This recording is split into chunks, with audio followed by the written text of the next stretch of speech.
Comes back. Okay, tonight's shiur will have several parts to it. The part that I hope everyone will be able to grasp, and then the part that I hope everyone will be able to grasp, but I'm not as sure. First, we'll skim the surface of the Yam Shel Talmud, and they'll go on a deep sea diving excursion, more than an excursion. We got to the top of Chaf Aleph, Amud Aleph last time, if you recall. And again, Big Adol, the beginning of 20b, which we're going to come back to tonight. We'll see the sheet of the Balamor outside, at least to learn it and try to understand a little bit. Was all about making the calendar. Shmuel asserting he could make the calendar. He was asked a question. Do you know about this principle? He didn't. So the questioner, Abu de Rab Simlai, said, then how could you claim they have such expertise? You don't even know that. The Gemara then went on to expound upon what that rule, and basically you could say two other rules were regarding the calendar. We spoke about them last time. I'll circle back to them tonight. We want to see the Baal HaMor inside, so I'm skipping them right now.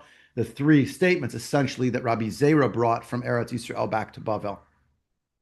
So that was one topic, and we'll come back to that tonight. That'll be sort of the highest pressure. That's the deepest we'll go. Tonight will be to see the Baal HaMor, because we'll go back to it in the Rishonim. But we have to see more of the Gemara to fill out the picture. The second piece of the Gemara that we saw last time already, bottom of 20b onto the top of 21a, was the question of what happens when we say that you can't split a day into two parts, the night and the day from each other, so that if the molad is in the middle of the night, you don't say, oh, well, the middle of the night till the molad, that was the previous month. And everything after that is the new month. And there were two sources, Rabbi Yochanan and Reish Lakish. Abaye thought that this discrepancy in interpretation based on psukim from Rabbi Yochanan and Reish Lakish was a question of meaning and truth. What is this source? Just for its own sake. Rava thought it was more than that. He thought it was beyond the semantics of it, which usually we say pejorative, oh, it's all semantics. Semantics matter to us because it's language and it's the source, etc., right? But Rava said, no, there's actually a chilukei deot here about the applicability of that rule. Vayi'erev, vayivoker kind of idea. Me'erev ad erev, from night to night, meant it's one whole day and it can't be divided up. That was Yom Kippur. And yet we had a source in the Torah regarding Pesach that essentially did divide a night in half. The first half of the night is when you can eat the Korban Pesach, when eating matzah is a chiyuv deoraita, and the midpoint, again, that is a machloket itself, but that's how it's resolved. In the end, it's resolved that at the chatzot part, it's machloket Rabbi Elazar ben Azariah and Rabbi Akiva, remember from the Seder? But that the midway point of the night is significant, and therefore maybe you could argue that the first half of the night could belong to one part of the month, and the other half of the night could belong to 1 month, and the other half of the night could belong to another month entirely. That was a possibility, and it was sort of just left as for their part, as a substantive machloket between them. There's more to say on that subject also, but I'm going to the next piece, which is 21a, and now we'll see the last part of the Gemara, which is a few stories that we're going to learn from, and one other, well, it's really all narrative, like stories that teaches you something, and there'll be one principle that we'll come up with. Then, assuming there's time, I hope there'll be time, we'll dial back and see the Rishonim, in particular the Baal HaMa'or, on that original Gemara with the 3 points from Rabbi Zera, and that'll be the part that will be a tornado. It's a good question, and the answer is HaMa'or HaGadol. That's actually when it's written. If you look in the back of the Gemara, in the Shas, actually is written. Well, actually, maybe I'm wrong. I always thought it was Mor HaGadol, but you're actually right. Hold on, it'll make a difference here. Where are we? Well, I'm already in Yuma. I went too far. Wait. Yeah, hold on. Here's the riff. As the sun and the Mor HaKatan is the moon, right? I think it's actually the Mor HaKatan. I think actually you're right. You know why it's the Mor HaKatan? Wait, where's the hold on. Because he was Provençal, and that's Lunil. In this Gemara, it's different than my Shas that I was learning from before to find it. Here.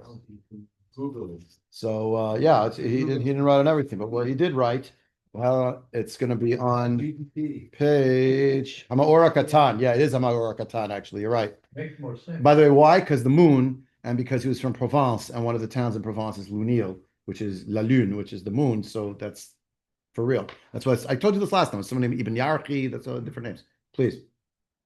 Can you have part of the day belonging to one month and part of it to another month? No. That was rule number one. I would say none. So we say that it's a rule, but the question was, where did that come from? Why do we know that from where do we say that the night and the day has to be from the same month? Rabbi Yochanan says it's from the Erev ad Erev. Reish Lakish says it has to do with the pasuk about Pesach ad Yom ha'echad ve'esrim lachodesh ba'erev. So my benayu Amar Abaye Amar. Sorry, 5 lines up from the bottom in 20b. He said Mashmud Dorshin. That's why it's a really benayu. That's all. They just care about the meaning of where did you get it from. But that's the rule. The rule is you cannot have a split of a day into 2 months. Rava says, Chatzot Laila Ike Beinayu. Well, they actually disagree, Rabbi Yochanan and Reish Lakish, about whether, even though you can't split a day into 2 parts of the month, they think that maybe you could split the night, the first half of the night belonging to the previous month, the second half of the night and the entire day afterward belonging to the new month. Why would you think that? So if you hold like the source is from Yom Kippur, Me'erev ad Erev, from Eve to Eve, that includes Eve, night, day, the whole thing. But if you hold it's a source in Pesach, so in Pesach Davka, the 14th of the month is the day that we slaughter the Korban Pesach. And that night, which halachically we call the 15th of the month at night, still has a vestige of the 14th. It actually says, Barbasar, Chodesh Ba'erev, at night. The night after the 14th is called the 15th, yeah? But the way the Torah phrased it left open the door that maybe the split is in the midpoint of the night. Now, that's only Rava's feeling that there is a machlok between Rabbi Yochanan and Reish Lakish about that possibility. Abaye says no. When the rule was promulgated, it didn't say you can't split a month, you can't split a day to belong to 2 months. It didn't mean the daytime. It meant the day, the 24-hour day can't be split. That's what the machlok is. That's left open-ended. It's not, or so. What you just said regarding Pesach. Korban Pesach is Ba'erev on the 14th and then carries over into the 15th. But that's not the beginning or end of a month. It's the middle of the month. Correct. No, the point was that Rabbi Yochanan and Reish Lakish disagree as to what the source is for this rule that was brought from Eretz Yisrael to Bavel. The rule that was brought is you cannot split a day to belong to 2 different months. So when you said the word day, the assumption is a day is 24 hours a day. But someone might hear it as a day means the daytime. You can't split the daytime, but maybe you could split the nighttime. Well, what only night of the year do we have? And there might be a source in the Torah that you split a particular night in half, halachically. That's the night of Pesach. It's not related to Rosh Chodesh, so it's a phenomenon. It's possible to split the night of Pesach. So depending what, that's only Rava. Rava thinks that Rabbi Yochanan and Reish Lakish, they often sparred. They didn't agree. They were chavrusas, so they were supposed to agree. Each one played angel's advocate for the other, so to speak. So devil's advocate, angel's advocate from the positive. So they went at loggerheads. So he said A, he said not A, B. So, okay. So Abaye said, because that's what they did. Each one thought that was the source.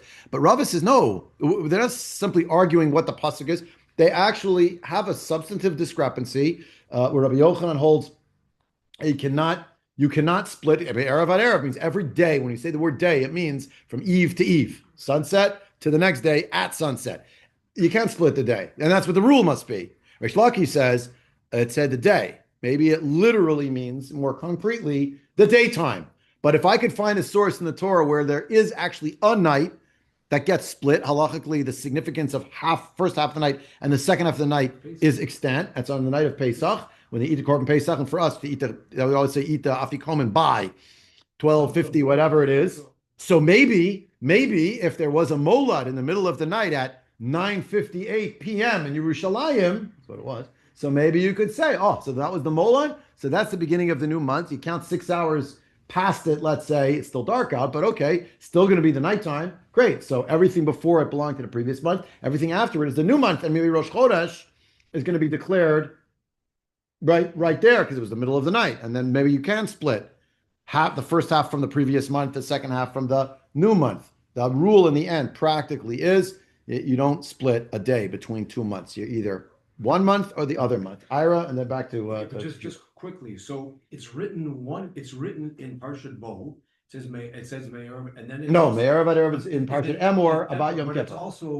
Regarding Yom Kippur. it's also said Mayor. It says in Parshat Bo. It also talks about Erev as well. So the question that I have is, what is the difference between the way it's written in Parshat Bo and the Parshat Emor? In Parshat Emor, Shabbat Shabbaton hu lachem v'nitim et nafshotechem b'tisha lachodesh ba'erev me'erev ad erev tishbdu Shabbatchem. Right. Now listen to the one from Shmot from Parshat Bo. Barishon means the first month. B'ba'asar yom lachodesh ba'erev tochlu matzot ad yom ha'echad ve'esrim lachodesh ba'erev. Right. So it's when are you supposed to eat this mitzvah food?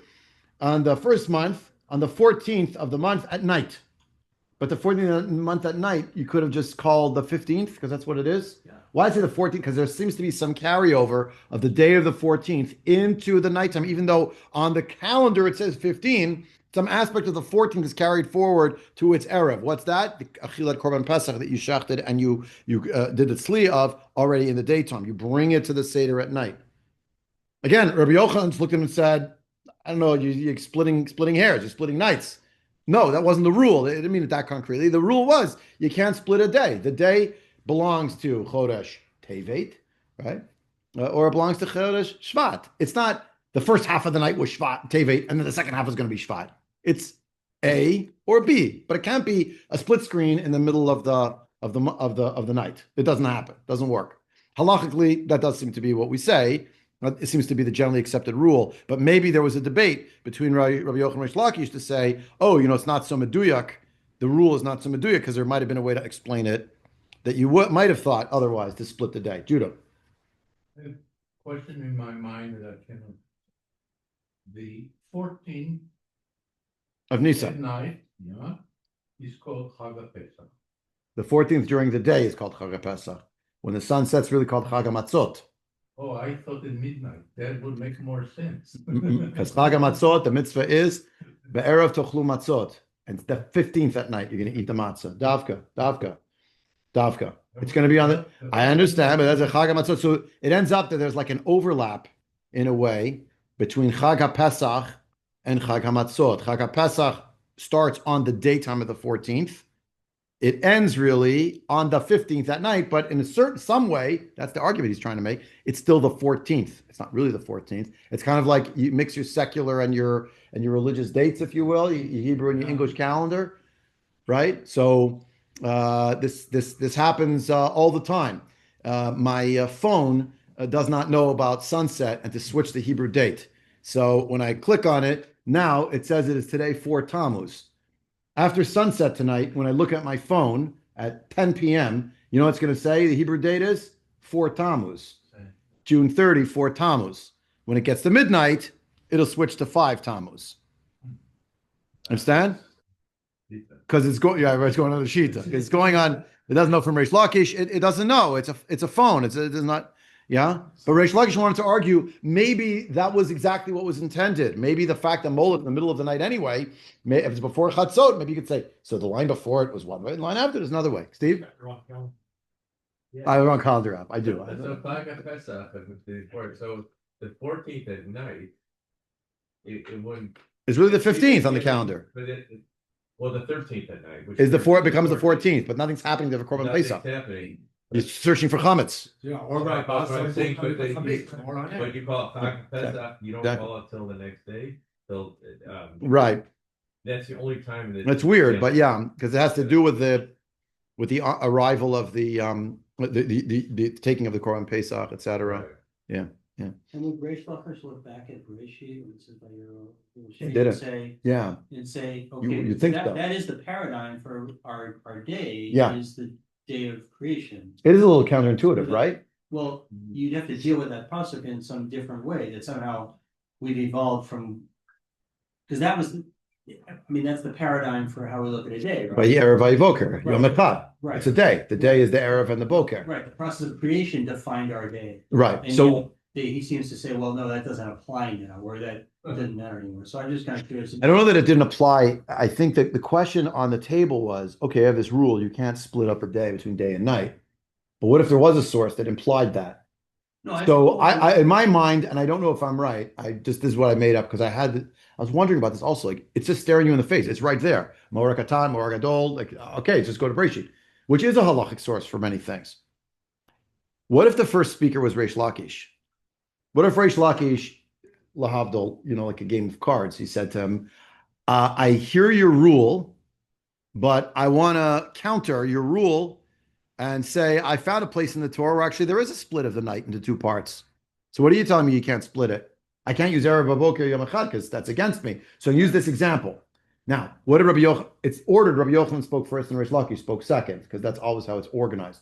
But what if the speakers were reversed in the sequence? Reish Lakish came first and he said, well, on Pesach, the night after Chag HaPesach, we call the whole Pesach today, but Pesach 14 Nisan slaughtered the animal, did what I had to do in terms of butchering it, took out what I'm not going to be able to roasted it, and I came that night and I ate. But you see, there's a split in the middle of the night. See, so there's an example in halacha of the observance of mitzvot, which splits the night in two. So maybe that's true for Kiddush HaChodesh also. So then Rabbi Yochanan says back to him, I see what you did with Pesach, and I can only raise you one with one other holiday that's higher than Pesach, Yom Kippur. So I quote you a pasuk from Yom Kippur that says Me'erev ad Erev. That's a day. Me'erev ad Erev, from the sunset to the sunset, as opposed to saying Va'erev evoker Yom Echad or Yom Shir something, because that is not a day about a mitzvah. And Kiddush HaChodesh is a day about a mitzvah. Now, I'm not suggesting you can't learn halachic things from Maaseh Bereishit. We do, as I quoted in various places in Shas. But in this case, if Reish Lakish was the challenger, again, this is all a liba de Rava. Abaye said to Rava, it's amazing because there's like an argument, and then in a later generation, there's an argument about whether there's an argument. Like, what are they actually arguing about, right? So Abaye said to Rava, they're not having an argument about splitting the night. Everybody agrees you cannot split the night in parts. They just want to know what's the source pasuk. Why would you think it's one or the other? So that's Taka, a good question. And you can make the case, the Pesach case, according to Abaye, why do you quote Pesach? My supposition is because it's right after Kiddush HaChodesh. The first time you have an idea about the notion of the day, the night, afterward, that's significant halachically after Rosh Chodesh, it's in Parshat Bo in Parak Yud Bet. So that was Yud Bet, Pasuk Bet, HaChodesh Zolachem Rosh Chodeshim. And then Pasuk Yud Chet, you're already talking about Erev and Boker, the idea of going the whole time.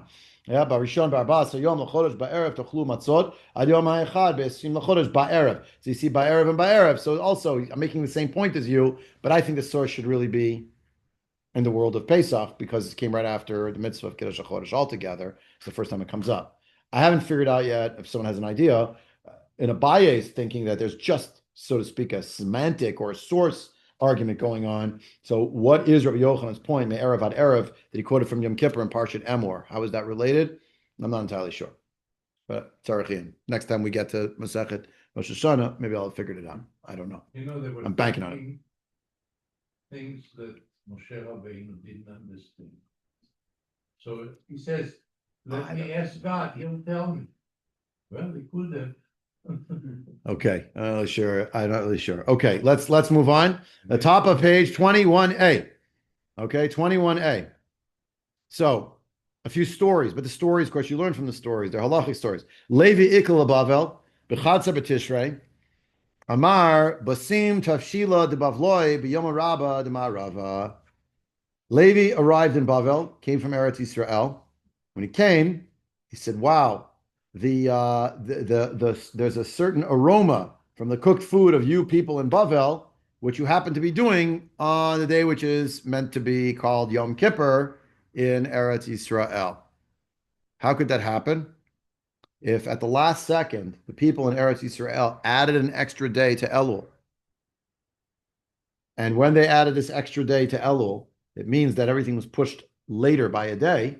But the people in Bavel generally were meant to assume, we saw this previously, that it was very rare and maybe never, they thought, that there would be an extra day added to Elul. Elul is always 29 days, and the next day is called 1 Tishrei, 2 Tishrei, 3, you just count to 10. So they're cooking food, and he shows up and he says, it's Yom Kippur now. What are you doing? In Israel, it's Yom Kippur. I just came from Israel. Amrilei Ashid. So testify that that's the case. In other words, If you can't testify, then I don't know what. We're eating now. So we already did Yom Kippur yesterday. So Amar lahu lo shamati beitin mekudesh. I didn't actually hear the Beit Din say the word Makudesh, meaning I'm not going to be able to testify to it, meaning I'm telling you you're wrong, but by your lights, you did the best you could, and you're not going to keep Yom Kippur now. They're eating. So it's like, big problem. Mr. Carr right there started eating. There's a whole Tosfot here, which I'm looking at the clock. I got to get to the Balamor tonight, so we'll come back to that Tosfot another time. He has a whole arichut back and forth at the top of Chafal from We'll have to come back to it. But the basic gist of the story is, so testify, and then we will stop eating. We won't eat the rest of the day. Till now, we didn't know. But he said, I really didn't hear. Look at Rashi right across the aisle. All right. Lo shamati mi pi beitin mekudesh. Lo a'id lachem. I'm reading Lakama Pirkin. Al kula and shluchim yotzim ba'erev. Kegon im lo kitshu b'yom shloshim yotzim shluchim la'erev. Lomar me'uberhu. Al nisan v'tishrei afal pi sheyodin sheyodin sheyikadshu lemachar b'yom lamed aleph. שהרי אין ראש השנה נדחה לשלושים ושניים, אפילו אחן יוצאים עד שישמעו מפי ביתין מקודש. ואני לא שמעתי מפי ביתין, שלא הייתי במקום שישבו Sanhedrin שם. I wasn't there when the Beitin convened, basically. Even though I know that the word went out, but I wasn't there when the declaration itself was made. Right? We're going to learn this further along. I would bet, in fact, that the shluchim are going to go out at night. In a case where they were not Makadish on the 30th day, so automatically, as the 30th day is ending, going into the 31st day, they're going to send out the shluchim. How come? Because it's always going to, if it's not the 30th day, Rosh Chodesh, 31 is automatically day one of the next month. That's just the rule. There's never 32 days in a month. It's 29 days, day 30 is day one, or 30 days, and day one is day one. But Elul is always 20. Not Elul, so hold on. So that was the point. Al Nisan v'Tishri for 2 months, even though they knew that it would be Makadish the next day on Yom Lamed Aleph, because it can't be Rosh Hashanah that's pushed off 32 days, nonetheless, they would not leave until they heard from the Beit Din that it was announced. But he said, I wasn't there when it happened. I just happened to leave town right after Rosh Hashanah, and I came here, and your count is off, and it's not going to work. But since he couldn't testify to it, they did not have to fast the second day. Machris Rabbi Yochanan, back in the Gemara. Machris Rabbi Yochanan. Kol heicha dematu shluchei Nisan v'lomatu shluchei Tishrei li'avdu Tishrei Yomei Gzeira Nisan atu Tishrei. And you're going to hear in the echo, and what I'm going to translate now is, this is the beginning of 2 days of Yom Tov in Chutz La'aretz. Rabbi Yochanan made an announcement. If the shluchei Nisan can get to a place from Yerushalayim, they have a full 2 weeks, right? The Shabbos in the middle, but they can get there. Rosh Chodesh Nisan until Pesach, smooth sailing. But when it came to Tishrei, they did not have as far a range because they weren't allowed to travel on Rosh Hashanah, on Yom Kippur, or Shabbos. Now you're missing 3 days. Maybe Yom Kippur fell out on Shabbos, but still at least 2 days that you're missing. Yeah? So they weren't going to get there in time necessarily. Rabbi Yochanan said, any place where the Shlichim cannot get to that place before in time, because they were delayed because Rosh Hashanah Yom Kippur, they need to keep 2 days of Sukkos. Obvious. But not only that, I'm making a Gzeira, this was the Chiddush, they also have to keep 2 days of Pesach. Why? Because if I'll make a split that for Sukkot, those communities have to keep 2 days and Pesach they keep 1 day, won't be long before they'll say, why are you keeping Yom Tov Sheni Shel Galiot? We'll just keep 1 day also for Tishrei. But the truth is, for Tishrei, it was a shorter time frame that the Shluchim had to travel, and Taka, they wouldn't get there in time. So they made a Gzeira with regard to Nisan, even though there'd be more time for them to get there, in order to make sure that for Tishrei they would have it as well. Follow? So in other words, the smaller range circle out of Yerushalayim was the Chagei Tishrei. So they made a Gzeira also in Nisan. You have to keep 2 days as well, even though they could get to a farther range in time before the 15th of the month. Rabbi Ivo, there's a story about the story. Rabbi Ivo bar Nagari, V'Rav Chia bar Abba, so these two Chachamim, students of Rabbi Yochanan, got to that spot. They came to a place like that. The Shlichim of Nisan could get there in time every year, but the Shlichim of Tishrei very often could not get there in time. The of the Chad Yoma, and they did 1 day of Pesach. They didn't say anything about it. They didn't say to them, excuse me, our Rabbi Yochanan, who was basically, one of the greats of the whole generation, he made a Gzeira that when he said, you're going to have to keep 2 days, just like you do for Tishrei. So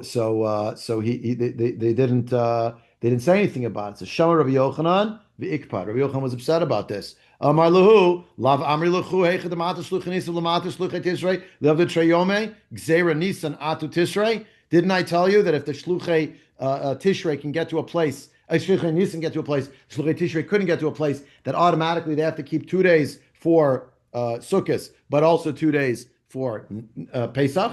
Didn't I tell you that? That's the end of the story. So that's a story right there. Rava Ragil the Havayati B'Tanita Trey Yome.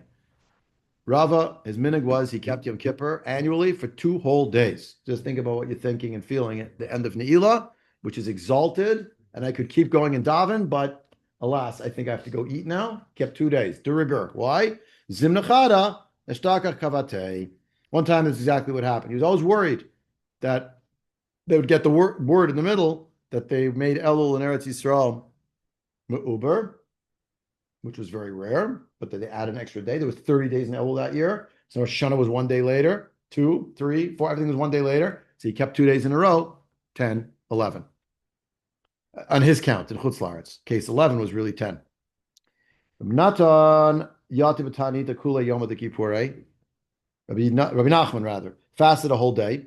L'urta, in the evening, as it was ending, right before Nila, Atahu Gavram Lamacha Yom Rabba B'ma Rava. He said to him, the guy showed up and he told him, "Oh, tomorrow is Yom Kippur. I just fasted the whole day. It's Yom Kippur." So Amarle Mehechaat, Amarle Mide Maharaya. I can't remember what it's called, Mide Maharaya. So Rav Nachman responded, a play on the words of that location. Amarle Dam Tehei Achrito. The end of this man is going to be blood, meaning I'm not going to make it. I got to do a whole other day. And you're killing me by telling me I do all the day. The other guy? First guy who came and said, today is Yom Kippur. Right. That is a big question. And So the answer is either somehow, in a strange turn of events, he's somehow within the tchum, from the place that the shluchim got to, and then he get any further, and then he walked within the tchum to the next place. Alternatively, he's in the same town. He just didn't tell anybody. And he's fasting. And he's walking. Yeah, people walk all the time places. But he's fasted for 2 days.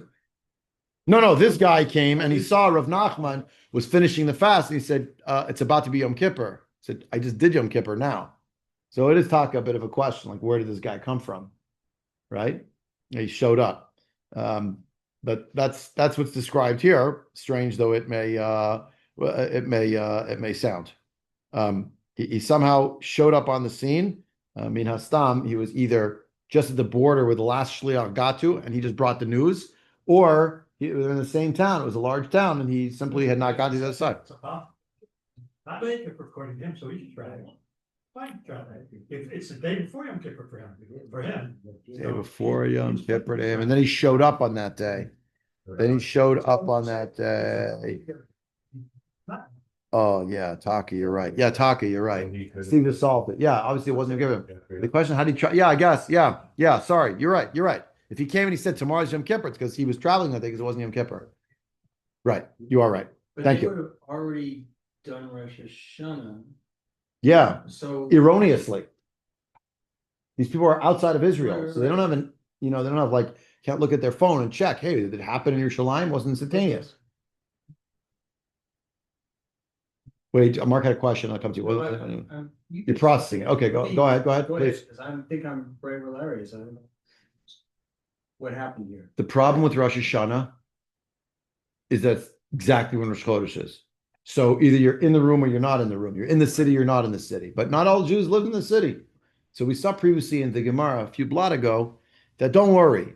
Almost always, without exception, there were only 29 days in Elul, except in the rare instance when it wasn't. So on the assumption that that there's only 29 days in Elul. Now, how did they know it's 29? What day of Elul it was? Because there were shlichim that went out the previous month. Told them, here's when we did Rosh Chodesh. So Rosh Chodesh was, it's 6 days ago. Oh, today's the 7th of Elul. Oh, we didn't realize that. Oh, today's the 7th of Elul. So we'll count up at 29. Everyone get out your apples and honey. We go into the 30th. If the 30th, there's no 30th. The next day is Rosh Hashanah, and we keep it because That's the challenge of Rosh Hashanah, is that it's Rosh Chodesh. However, once in a blue moon, if you could say that, they would decide to make Elul Me'uber. Why? We saw some of the reasons. Maybe that year, for whatever reason that they got into this predicament, before the calendar is set, right? Once the calendar is set, we're not dealing with this problem. But before the calendar is set, we're worried that it's going to get to a situation where Yom Kippur will fall on a Friday or a Sunday. We saw that one. Maybe Hoshana Rabbah will come out on a Shabbos. People will be clapping on Shabbos. Not good. They'll be carrying, they're doing things the Aravot. Not good. So they're going to play with the calendar. They might have to add a day. But if they added a day, on the years when they added a day, it turned out that the Jews who were not in walking distance of the Beit Din Hagadol in Yerushalayim, they would keep it the wrong day. They thought it was that day because most of the time that's when it was. You'll ask me, well, if it was a suffix, did they make a bracha when they blew the shofar? Ani lo yodea. It's a good question. Yeah, you're saying bracha Well, and it drop wasn't them. stuff they did then. Right. So they would have just. But then they learned the objective reality afterward, and where the rubber meets the road, if you will, is when are we going to do Yom Kippur? So now we're back to this, it's a suffix all the time if you're far away. Right. That's. The moral of the story is you should live in the old city of Yerushalayim. You never have a problem. Right, that's the one. Or right outside the city walls. I mean, there is an element of that, right? We won't have that problem when Mashiach comes because I'm sure they're gonna figure out a way to authenticate. I mean, the hackers are gonna try to mess it up. They're gonna be waving the fire. It was had in the old days, Messiah and Mesuot. So they're gonna be people faking things. They'd be fake posts, etc. So there's have to be a way of being encrypted. We'll leave it to the Jews. We'll figure out a way to encrypt it. Yeah, there'll be something. There'll be something. No, what Mashiach? Does anybody here think when Mashiach comes, we're going to revert back? It's going to be like Bayit Sheni, and there's not going to be any technology, and everything's going to be like that. Of course, but Hashem caused humanity to be able to have the brilliance to figure this out. So we're going to go backwards? Of course not. You'll have Netflix, but it'll only be one show. How many years have we ever said? I've said this many times. I'm saying it again. So I patented it. I am going to start Temple News Network. And it's going to be 24 hours a day. What's going on in the Mikdash? You can watch. You have the Kotel Cam. Yeah. That's my dream. Lahavdil, I want to be the Rupert Murdoch of Temple News Network. Is that he's the CNN guy? All of the sin. Yeah, I mean that's what's going to happen. So the point is, I don't know that we're going back to this problem, right? Unless it's some kind of crazy solar flare and everything electronic gets destroyed, in which case we're okay because we have this and this and this, so we'll still be okay. But the rest of humanity is going to be lost. But we're still going to be okay, right? It's the Gemara and Brach and Beitza and Dav Dalet is there's 2 days of Yontif, Atu, they're going to come, they're going to mess up the times, but we'll still be okay. But back to the actual learning over here, not just theorizing. The point is, in the times when they had to get to the outer rims of the empire, the halachic empire. I don't mean politically, but they had to send shluchim. So if they couldn't get there, so you kept Yom Shoshana the best you know how. But then someone comes and they clarify when Yom Kippur is. Could end up you're not going to have an aseret you make tshuva like you thought you were going to have. Could be it was chadasar you made tshuva, something like that. It could be that way. But it could be. Yeah, please. Shot. Time shot. Yep. Nachman came on what day? Rav Nachman was fasting. He lived in Galus, in Bavel. And a guy showed up. Doesn't say who. Atahu Gavra, a man showed up. He told him, tomorrow's Yom Kippur. He's sitting there the whole day fasting, davening. He told him, what are you doing to me? You're killing me. That's what he said to him, basically, in his language. He asked him lyrically, almost like, where are you from? So when he told him where he came from, the beginning of the name is Dam Haraya or something. So he said, you're killing me. What do you have to tell me that I got it wrong? Well, because we're about to go to shul. It's going to be Kol Nidra. It wasn't Kol Nidra yet. We're going to go daven now. I just did 24 and a half hours. I'm at hour 25. That was what Steve just solved. I was confused myself. With the guy who was traveling, because for him it wasn't Yom Kippur yet, because he came from Israel and he knew that they had added an extra day to Rosh Hashanah. They made Rosh Hashanah a day later. So Yom Kippur's a day later. But the people in Chutz La'aretz in this place, they didn't know. A great Rav like Rav Nachman made a mistake. It's not a mistake. That's what he understood. He showed up. This guy showed up to Rav Nachman's house. Well, it depends who you ask, isn't it? According to Rav Nachman's calendar, it said 10 Nisan because he has a calendar and he knows that from the days of way back when, it was the days of Ezra, it was never a 30-day Elul. Well, that year it was a 30-day Elul, so it would be never. But on his calendar, he was counting and he said he saw it was 10. He took him to the kitchen. I'm making it up. You know, only one room. And I'm making it up today. The calendar. There's no calendar. But it says 10. I said, yeah, but I'm telling you, really, today's 9. You got the day wrong. How could I get the day wrong? I just counted because we added a day in Yerushalayim. But how could you know that? You don't have a phone. You don't have a phone. You don't have you couldn't know. So I'm coming to tell you. So he corrected him. Right? And you'll say to me, how could it be Jews were keeping a yontif on the wrong day? Well, by their count, it wasn't the wrong day. And this brings us to a question in general, which is, I guess, going to be a good segue into the Baal HaMor, which I don't think we're going to get to because I have like 7 minutes left of this super complicated thing. But okay, we'll have to do it, I guess, next week. But it goes like this. Oh wait, not next week because that's what I'm. You said next week, Sunday. Yeah, we'll get to Sunday next week. Yeah, Sunday next Sunday. This next year is Sunday. So come on, it's opening with the Baal HaMor. We're going to finish the Sunday night next week. Balmor Gadol or Balmor? No, it's the Baal HaMor Katan. It's my mistake. He was a gadol, but he calls it the Marakat. Yeah, 4 minutes, 7:15. Wait, but let me just finish this. I was in the middle of a sentence and I cut myself off. This kind of begs the question, which may sound sort of mind-bending. What is time? Is it objective or subjective? Is it objective? There's this thing called time in the universe, or is time subjective based on our perception as humans? Or is it subjective to the place in which we live? Those are all different things. Now, at first blush, you say, I don't know, God created time, so there's time. It's obviously, there's like one universal time, but there isn't universal time. This is without getting into time dilation and the effect of gravity on time. Forget, before we even get there, just basic, right? Right? Like, what time is it right now? Well, I assume when I ask you that question, you're going to tell me the time right here. But I didn't want to know the time here. I want to know what time it is in the only place that matters to me, Yerushalayim HaKodesh. Well, you weren't specific. Well, you decided. Oh, There's 12 Oh. hours, 24 hours. oh. So then we get to the question of right. So now what we come to is I'm a Jew who keeps there's an objective halachic reality for sure, but the question is who set that objective halachic reality? Well, the Beit Din Yerushalayim did, but I happen to live in Bavel, and I have a different calendar that I counted. If I could get the news and I could know what it is, I'm going to follow it. And by the by, today we have a calendar set up by the Chachmei HaMasorah, so we know what it is, and we don't make it up. It's subjective, like it's throw the cards up, whatever we want to do.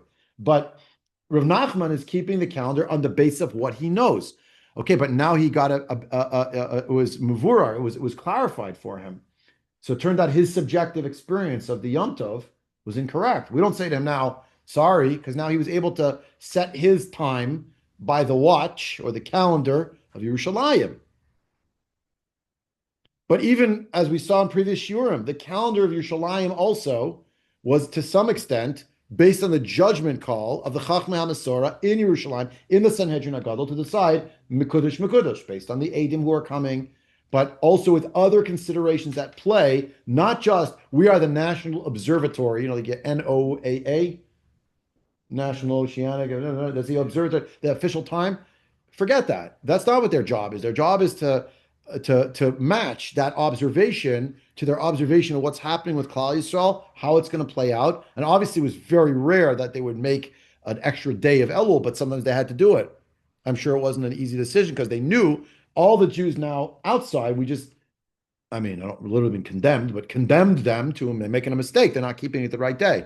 So you'll say, yeah, but that was their time. So who cares what your time? No, because they can that's the point. They reset the objective halachic reality based on their subjective decision-making power in Yerushalayim. Again, not to be confused, Chalila. It doesn't mean that on the 7th or the 9th or the 17th of the month, they flip a coin and say, oh, we'll miss Rosh Chodesh because we feel like it, and we control and look how powerful you are. Chalila. It, of course, has to match with what's going on in the world. That's the message that Hashem set up for us in the cosmos that Hashem made.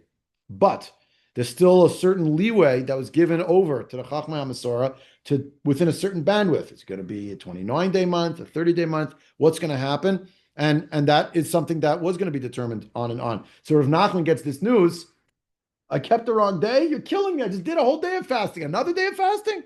But the truth is, in that instance, unlike the first story where they said to him, "Did you hear the testimony?"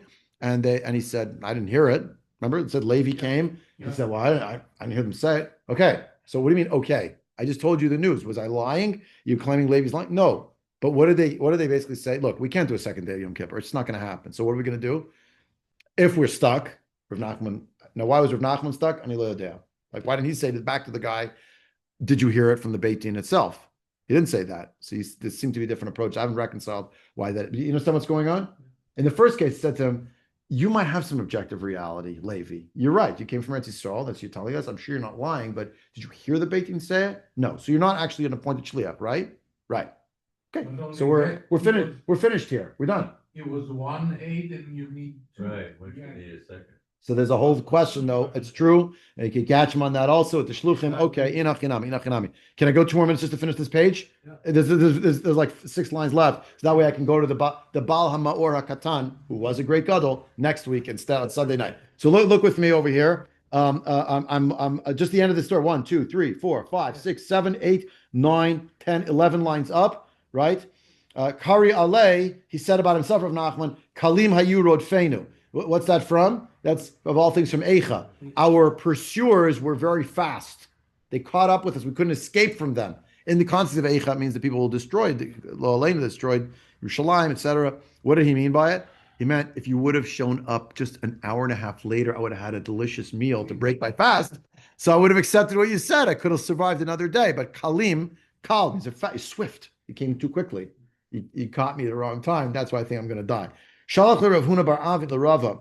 Kad chazit demashcha tkufa tevet ad shitza benisan aver laha ishaita lo tachushla. Dichtiv shamor ad chodesh ha'aviv. Shamor aviv shel tkufa sheyehei b'chodesh Nisan. The Torah goes out of its way in Parshat Re'eh to tell us that we have to guard the month of the springtime. That's usually how we translate it. Guard the month of springtime, and that's when you're going to make Pesach. But what we learned previously is that the word aviv, which in English colloquially is called spring, really refers to an early crop. The earliest crop. Where's the source? The first time it's mentioned in the Torah, Parashat Va'era. Va'era at the end.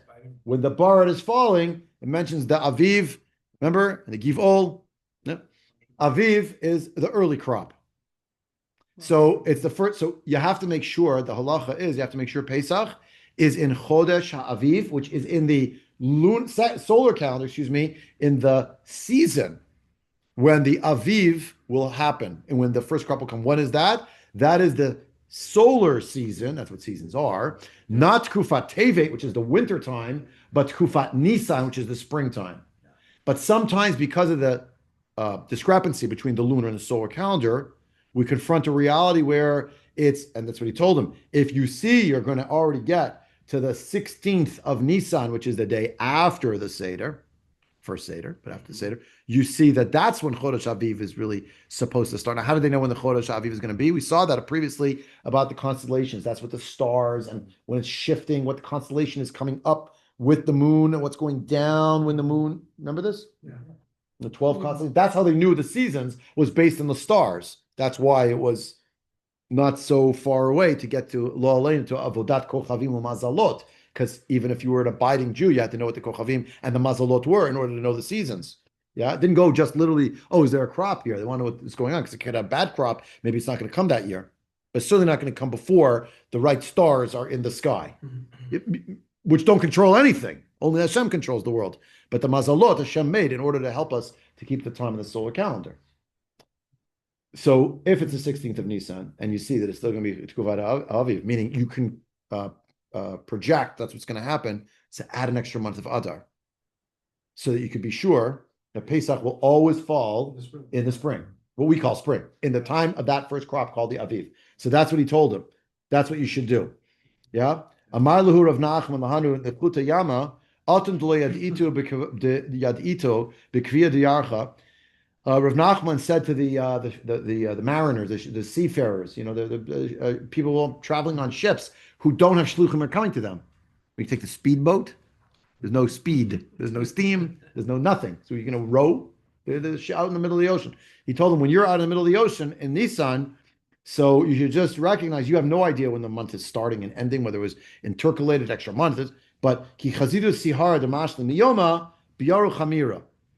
When you see that the moon is finishing as the day is starting, so destroy your chametz on that day. So the Gemara said, "Emat mashlim b'chamesar." But usually, those two things happen at the same time. Full moon is setting the same time that the sun it's coming as the sun is it's going down and the moon is going to set, right? Remember we said that's how it goes. So when that happens, it's usually the 15th, not the 14th. It's too late. You can't have chametz on Pesach. So v'ha'anan our Pesach ma'avarinan, but we have to destroy on the 14th. So the Gemara pointed out l'didhu the miglu lehu alma me'ar Pesach mashlim. For them, the people who are out at sea, they can see the whole world, meaning there's no obstructions. It's just water. You can see very, very far, and therefore for them, already on the 14th, they have that phenomenon of this being mashlim, the moon set at exactly that time on the 14th. That's when she destroy their chametz, so they make sure they're not violating the Isser chametz. That's the end. 2 dots. We got the 2 dots. All we did tonight, if you can imagine, all this whole discussion was mama's just on the surface. When we come next on Sunday night, 7:15, everyone should come with like a seatbelt. That's going to be mind. I'm just telling you now. It's mama's mind bending. What the Baal HaMaor knew, what he understood, what he figured out, and what the Chazon Ish did with it. But for all that, you got to come back next week. Jeff, maybe you'll come in person if you can.